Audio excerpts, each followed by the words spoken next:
You've been lied to. Somewhere along the way, someone told you that marriage is 50/50. That if you give your half and they give theirs, everything will work. That's not love. That's a business deal. And it will bankrupt your relationship faster than you can say, I did. You've been told a lie, a comforting, convenient, widely accepted lie. That marriage is 50/50. That as long as each person gives their half, the relationship will balance itself out. But let's be honest, how often does life actually work that way? Love is not a math equation. It's not about equal parts.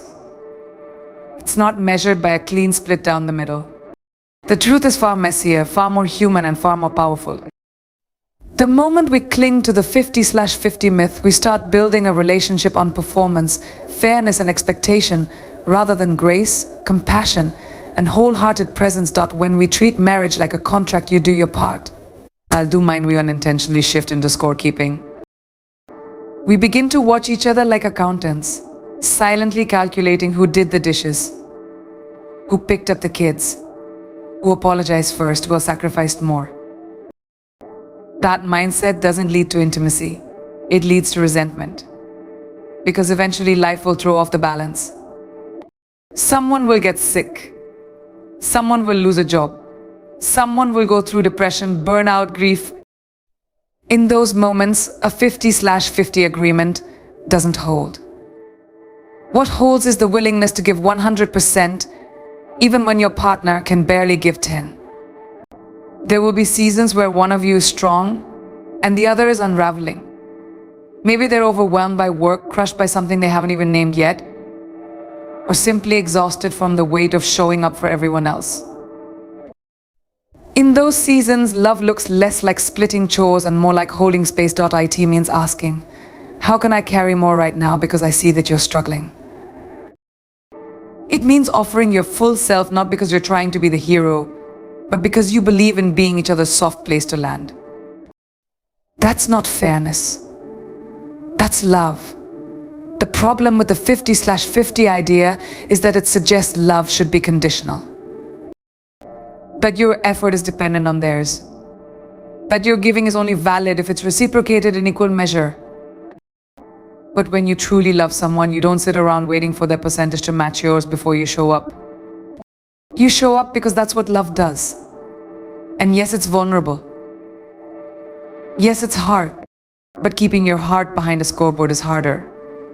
It drains the relationship of generosity. It replaces curiosity with critique. It turns your partner into a project or a problem to manage instead of a person to cherish. A wholehearted marriage operates on the belief that some days you'll give more, some days they'll give more. And some days both of you will be scraping by on fumes. But the commitment never changes. The commitment says, I'm not in this to count how much I've given. I'm in this to build something that lasts. And that requires flexibility. It requires grace. It requires a kind of emotional maturity that asks, what's needed right now? Instead of, what do I deserve? The most enduring relationships aren't the ones with perfect balance. They're the ones where both people are willing to stretch when the other one can't. There's also a deeper issue hiding underneath the 50/50 belief, and it's fear. Fear of being taken advantage of. Fear of being the only one trying. Fear that your love won't be matched. And those are valid fears.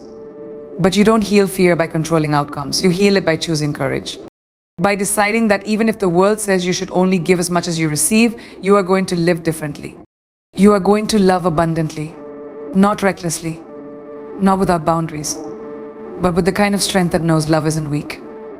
Love isn't naive. Naive. Because real love doesn't look for loopholes. It doesn't hold back just in case the other person doesn't deserve it.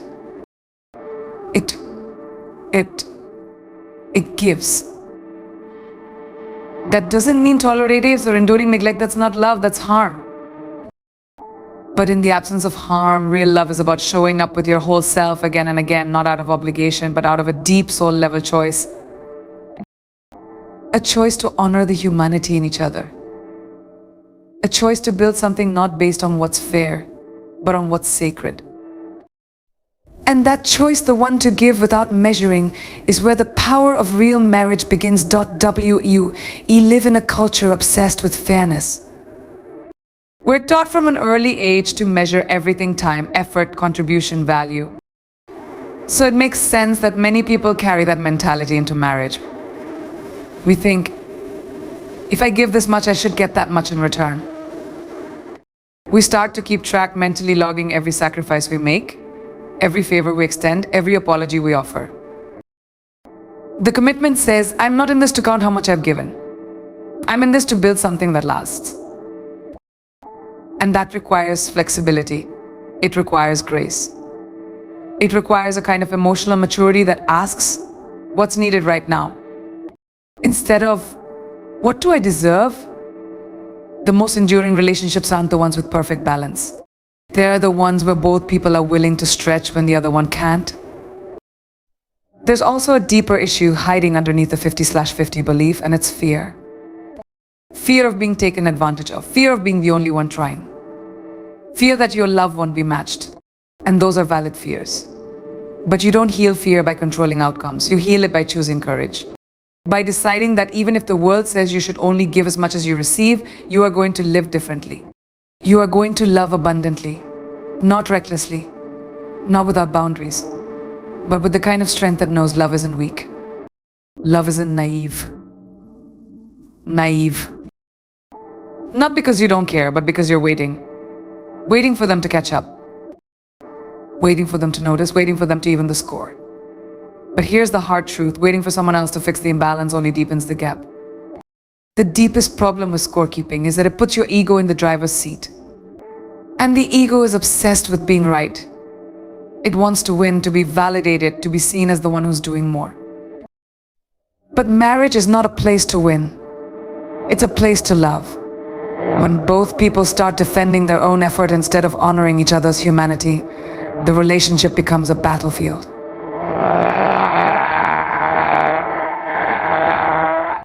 Every conversation feels like a standoff. Every disagreement turns into an opportunity to dig up past offenses. You stop listening to understand and start listening to defend.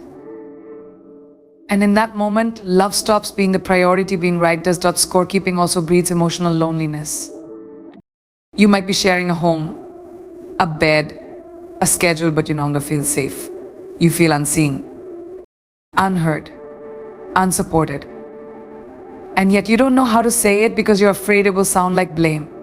So you swallow your pain and push through until it hardens, until it builds a wall.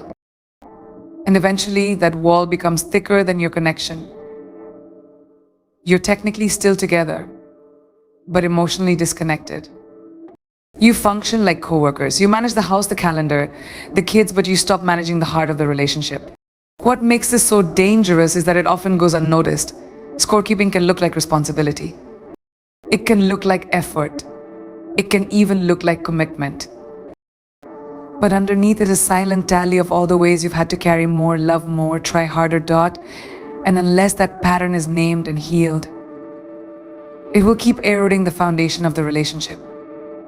Because true partnership isn't built on parity, it's built on presence. Mutual. When your partner is drowning under the weight of something they can't fix, name, or even explain, love becomes less about flowers or sweet words and more about showing up over and over again. Grace becomes the glue that holds your relationship together when effort alone is not enough. Grace is what fills the space between what you hoped for and what actually is.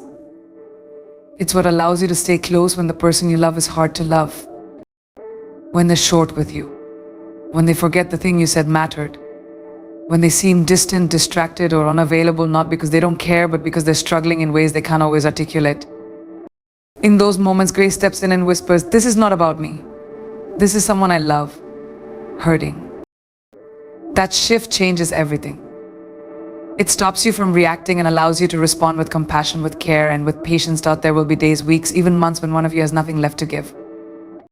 Life doesn't slow down for the sake of your relationship. Illness comes. Anxiety lingers. Work pressure builds. Family issues explode. There will be moments where your partner won't have the energy to meet you halfway. And it's in those moments that grace asks you to show up anyway. Not out of obligation, not out of martyrdom, but out of a deep, conscious choice to hold steady when the other person is shaking. Grace doesn't measure your partner's worth by how much they're currently contributing. It sees their humanity and chooses to stand beside it. Sometimes grace looks like doing the dishes without expecting a thank you. Sometimes it's letting a snappy comment slide because you know they didn't mean it the way it came out. Sometimes it's pausing your own frustration to ask, "Are you okay? You don't seem like yourself today." Grace doesn't deny that hurtful things happen, but it creates room for understanding. What makes grace so powerful in a relationship is that it creates emotional safety. When you know you won't be punished for being imperfect, when you know that your hard days won't be used against you, you start to breathe a little easier. You start to trust a little more. You begin to relax into the truth that you are loved not just when you're easy to love, but when you're difficult. That's where real intimacy grows. Not in perfection, but in the honest, messy middle where grace does its best work. It builds a bridge between two flawed people and reminds them they're still on the same team. Grace is not the same as passivity. It's not about tolerating disrespect or abandoning your own needs. It's not about erasing boundaries or pretending everything's okay when it's not. Grace has backbone. It knows how to hold space while still holding standards.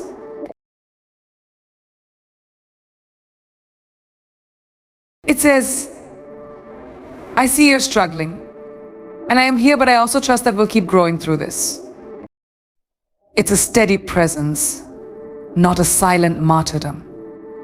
Grace isn't weakness, it's strength under control. It chooses to stay grounded when it would be easier to walk away. It speaks with kindness even when it's hard. And it never confuses love with enabling. There's a sacred beauty in being loved with grace. And there's a sacred responsibility in learning to offer it. Because none of us get through life without breaking down sometimes. None of us are immune to seasons of scarcity where we feel like we have nothing left to offer. The relationships that last, the ones that go the distance, are the ones where grace shows up in those moments. Not to fix or force, but to simply be there. To stand in the gap. To say, "I know this isn't you at your best and I'm not going anywhere." That kind of love doesn't just endure. It transforms. It softens the hardest hearts. It makes healing possible. What makes grace so powerful in a relationship is that it creates emotional safety. When you know you won't be punished for being imperfect, when you know that your hard days won't be used against you, you start to breathe a little easier. You start to trust a little more. You begin to relax into the truth that you are loved not just when you're easy to love, but when you're difficult. That's where real intimacy grows. Not in perfection, but in the honest, messy middle where grace does its best work. It builds a bridge between two flawed people and reminds them they're still on the same team. Grace is not the same as passivity. It's not about tolerating disrespect or abandoning your own needs. It's not about erasing boundaries or pretending everything's okay when it's not. Grace has backbone.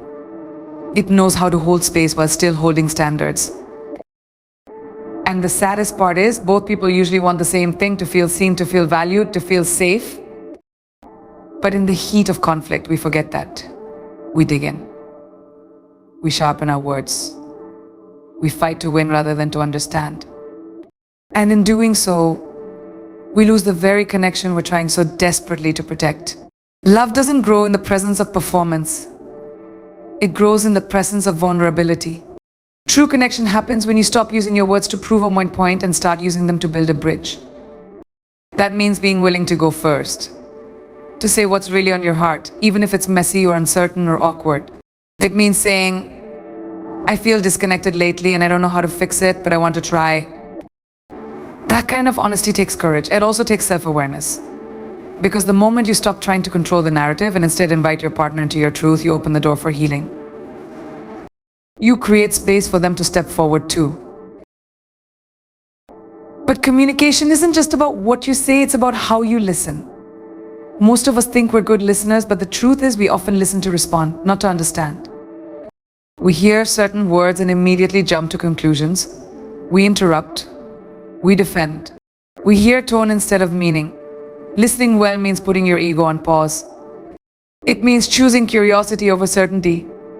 It means asking, what are you really trying to tell me right now? Instead of assuming you already know. It's a discipline and one that can change the entire atmosphere of a relationship. There are moments in every relationship when words feel too hard to find. When tension fills the space and silence becomes safer than speaking. In those moments, your body language, your facial expressions, your presence, all of it speaks volumes. That's why communication is not just verbal. It's emotional. It's energetic. You can say I'm fine in a dozen different tones and your partner will feel the truth beneath it. Emotional honesty is about alignment. It's about making sure your words match your heart. Because when they don't, trust erodes. And without trust, no amount of conversation will bring real closeness. Learning to communicate in a way that heals, not hurts, requires humility. You have to be willing to admit when you've been cold, distracted, reactive. You have to own your tone, your timing, your triggers. You have to stop blaming your partner for all the ways the conversation derailed and start asking yourself, what part did I play in this? That's not weakness, it's maturity. And maturity is what turns reactive arguments into reflective dialogue. It creates the kind of safety where both people can speak, cry, stumble, and still feel held. And here's the truth most people miss. Communication is not a skill you master once and never revisit. It's a practice, a daily choice, a conscious effort to speak from love instead of fear, to listen with your heart instead of your pride, and to make connection more important than being right. It's not always easy. Sometimes you'll mess it up. Sometimes you'll shut down before you even realize it. But the beauty of communication in a healthy relationship is that there's always room to come back, to try again, to say that came out wrong, can we start over? The willingness to return to the table over and over again is what keeps love alive. Love isn't just measured by the good times. Anyone can be affectionate when things are easy, when life is calm, the schedule is smooth, and both people are operating at their best. But the real test of love happens in the chaos, in the exhaustion, in the mess. It's in the moments when your partner not showing up the way you expected or stuck in a season they can't seem to get out of. That's when the depth of your commitment is revealed. Because true love doesn't just stay when it's convenient, it's complicated. There will be days when your partner forgets how to be soft. Days when their stress, their fears, or their past wounds speak louder than their affection. You'll feel it in their silence, in their distance, in their frustration. And you'll be tempted to take it personally, to shut down, to pull away in defense of your own heart. But love asks something different. It asks you to lean in, not to fix, but to witness. To say, I can see that something's heavy right now. And even if you don't know how to talk about it yet, I'm here. That quiet presence can be more healing than any solution. Being a steady presence during someone else's storm isn't easy. It requires emotional maturity. It demands self-regulation. You can't be reactive when someone else is already drowning. You have to be the calm when their world feels chaotic. That means learning how to anchor yourself, how to soothe your own discomfort without making it your partner's responsibility. Because when your partner is in survival mode, they can't carry your emotions too. Love in those moments looks like compassion without condition, offering support without needing it to be perfectly received. There is something sacred about standing beside someone in their weakness. It's not glamorous. It won't always be acknowledged or appreciated in real time. But it builds something unshakable. When your partner knows that they can be flawed, messy, even emotionally unavailable, and you won't walk away, that's when safety is born. Not safety from conflict or pain, but the kind of safety that says we can be real here. We can be human. And we're not going to run from each other because of it. That kind of connection can't be manufactured, it's forged in the fire of hard seasons.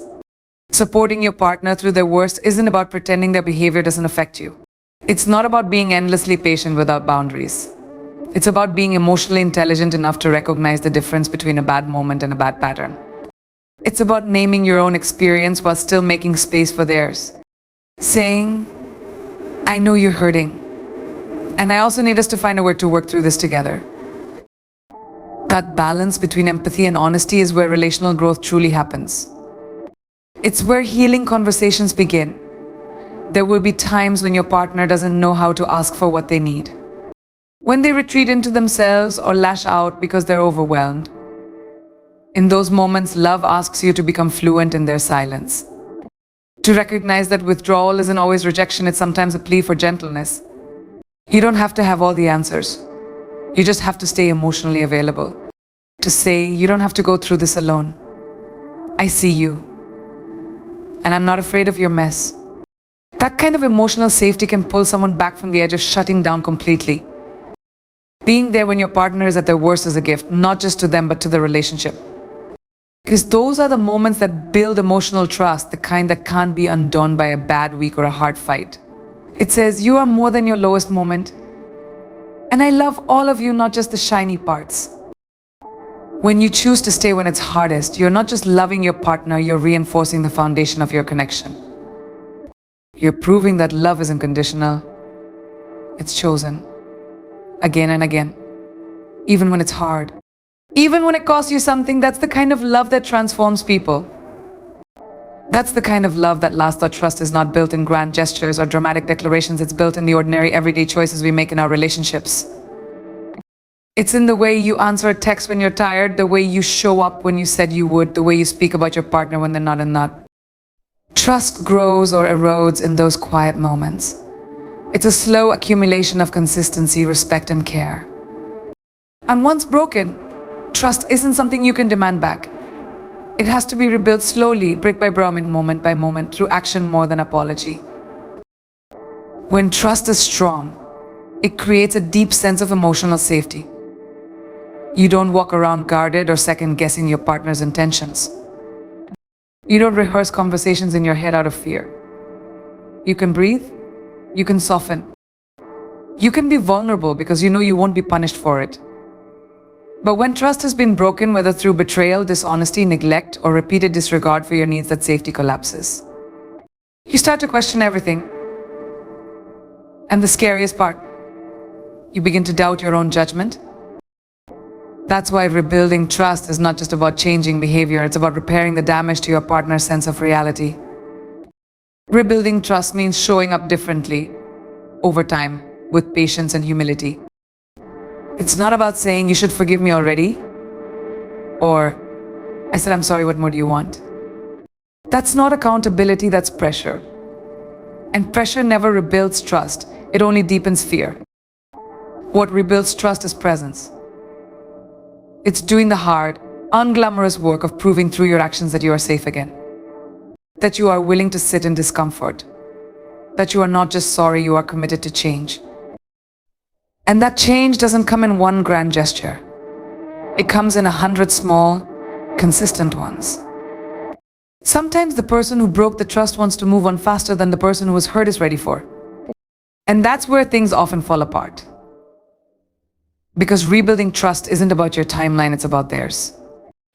It's about understanding that your actions didn't just hurt your partner's feelings, they impacted how they see the relationship and how they see themselves. They're not just healing from what you did, they're healing from what they started to believe because of it. Maybe they began to think they weren't enough, that they were too much, that they were foolish to trust you in the first place. Rebuilding trust requires you to hold space for that pain without defending yourself. And if you're the one learning to trust again, it's okay that it feels hard. It's okay that some days you feel like you've made peace with what happened, and other days it hits you all over again. Healing isn't linear. You're not weak for struggling to let your guard down again. You're human. And rebuilding trust doesn't mean forgetting. It doesn't mean pretending it didn't matter. It means choosing little by little to believe in the possibility of repair. To lean back in, with caution and courage, knowing that your heart is worth protecting but also worth opening again when it feels safe to do so. Trust is never perfect. Even in the healthiest relationships, it gets bruised. Misunderstandings happen. Words come out wrong. Promises get broken, not always from malice, but from stress, distraction, or old patterns. The strength of a relationship is not in whether trust is ever tested, but in how both people respond when it is. Do you shut down or lean in? Do you blame or take ownership? Do you make excuses or make changes? The truth is, trust is a living thing. It needs tending, nurturing, and renewal. You don't build it once and forget about it. You build it daily through honesty, empathy, and follow through. And perhaps the most powerful truth about trust is this. It is a reflection of how much we value not just the relationship, but the person in front of us. When you show someone they can rely on you, that their heart is safe in your hands, that you will not abandon them emotionally even when things get messy, that's love in its most grounded form. That's where deep connection thrives, not in perfection, but in consistency. Not in flawless communication, but in the courage to keep trying. Trust isn't a luxury, it's a necessity. And when it's honored, protected, and prioritized, it becomes the foundation on which everything else can grow. So here's the truth: marriage isn't 50/50. It never was, and it never will be. It's not about keeping score, splitting everything down the middle, or showing up only when it's convenient. It's about grace. It's about compassion. It's about choosing each other over and over again, even when it's hard, even when it's uneven, even when life knocks the wind out of you. There will be days when one of you has nothing left to give and the other carries the weight. And then the roles will reverse. That's not imbalance. That's partnership. Marriage is about showing up fully, not just when you feel strong, but especially when you feel weak. It's about building trust not through perfection, but through presence. Through the 1,000 small moments where you say, I'm here. I'm staying, I've got you. It's about learning how to speak with tenderness, listen with humility, and love each other through the messy, imperfect, ordinary, beautiful work of real life.